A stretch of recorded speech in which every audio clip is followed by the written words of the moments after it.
दोस्तों, मैं रजनीश और आप देख रहे हैं एवीएन न्यूज।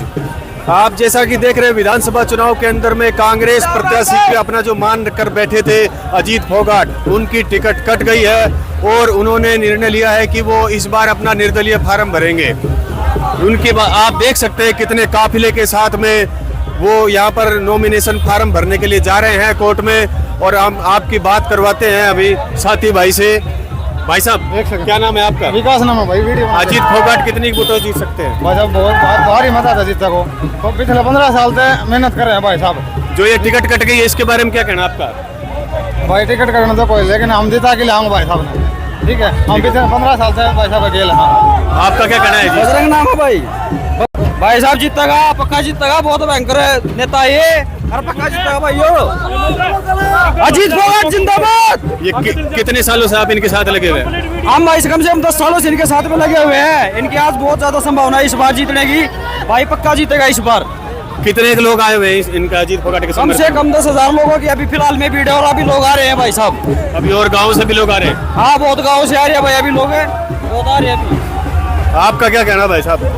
भाई साहब इससे बढ़िया मतलब दादरी के लिए कोई नेता नहीं है, ये सच्चाई है।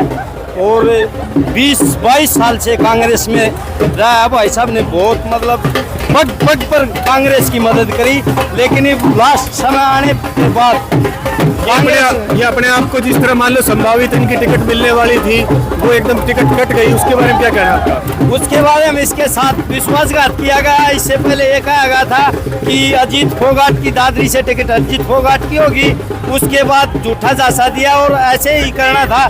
तो आज से 15 या 20 दिन पहले फार्म की तैयारी हो जानी थी, लेकिन ये मालूम नहीं था भाई इस तरह विश्वासघात या कांग्रेस पार्टी हमारे साथ कर देगी। ठीक है, धन्यवाद।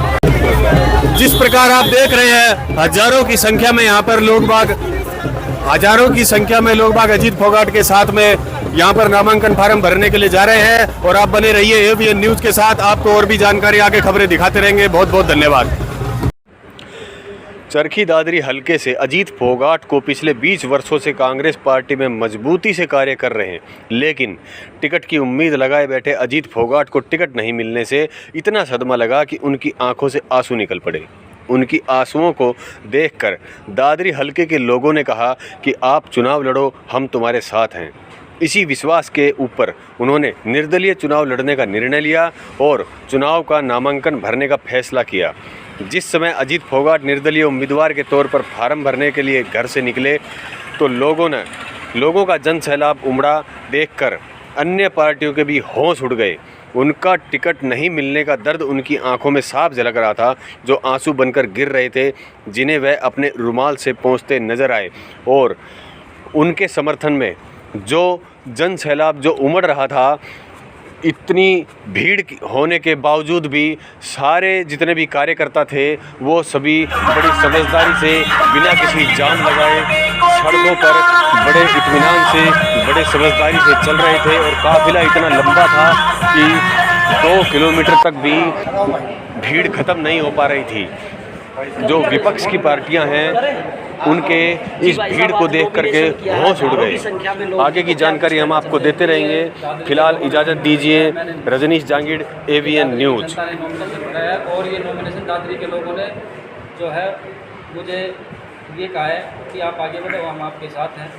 क्योंकि दादरी के जिस प्रकार से 10 साल हमारे को पीछे रखा गया, यहाँ शिक्षा के मामले में कोई नया कॉलेज नहीं खोला, ना कोई पॉलिटेक्निक, ना कोई टेक्निकल कॉलेज। दादरी के सरकारी अस्पताल में आप जाके देखिए, कोई डॉक्टर यहाँ बैठता नहीं है। कोई सौगात दादरी के लिए दी नहीं, कोई फैक्ट्री लगाई नहीं। बेरोजगार हमारे जो है युवक हैं। तो वो लड़ाई लड़ने का समय था। पार्टी ने हमारे को जो है कहीं ना कहीं मुझे लगता है कि वंचित रखा। और अगर पार्टी इसी तरह से हमारे को वंचित रखेगी, हम सिर्फ जो है ना गधे नहीं है काम करने के, हम घोड़े भी हैं। हम लड़ाई लड़ना चाहते हैं लोगों की।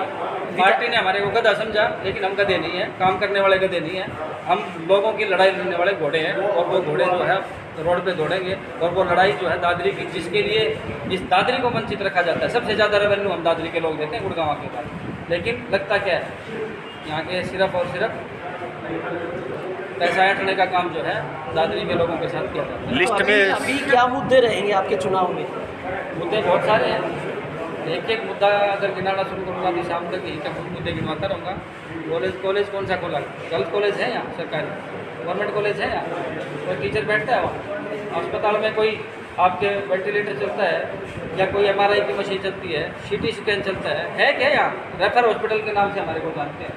रोडों के आप हालात देखिए, व्यवस्था देखिए जाके आप। मैं चलता हूँ आपके साथ, ये मेरे हाल देखिए आप। इससे ज़्यादा हालात और क्या होंगे? भाई अभी कांग्रेस पार्टी की टिकट अलाउंस नहीं हुई है, कहीं ना कहीं आपको मौका देती है पार्टी, तो क्या करेंगे? देखिए मैं धन्यवाद करूँगा पार्टी का, और मैं तो 20 साल इस पार्टी के लिए संघर्ष किया है, तपस्या की है मैंने पार्टी की, और आज भी पार्टी मुझे नहीं देती है। तो भाई मैं तो इस पार्टी के लिए जो है ना मैं हाथ जोड़ के नमस्ते करता हूँ। आपका धन्यवाद, नहीं दी तो उसका भी धन्यवाद, अब दें तो भी धन्यवाद। लिस्ट में आपका नाम सबसे ऊपर चल रहा था, फिर आपने एकदम से इतनी जल्दीबाजी में जिस तरह फार्म भर दिया। देखिए मुझे नहीं लगता लिस्ट में नाम चलने वाले को बुलाया जाता है। पार्टी के नेता मेरे से बात नहीं करना चाह रहे हैं तो कोई ना कोई तो दिक्कत होगी ना मुझे। ऐसा लिस्ट में कहा नाम है तो लिस्ट में नाम हो तो मुझे बुलाए तो सही। सिंबल देने की का टाइम है अब तो, पार्टी सिंबल देगी तो जमा करा दूँगा।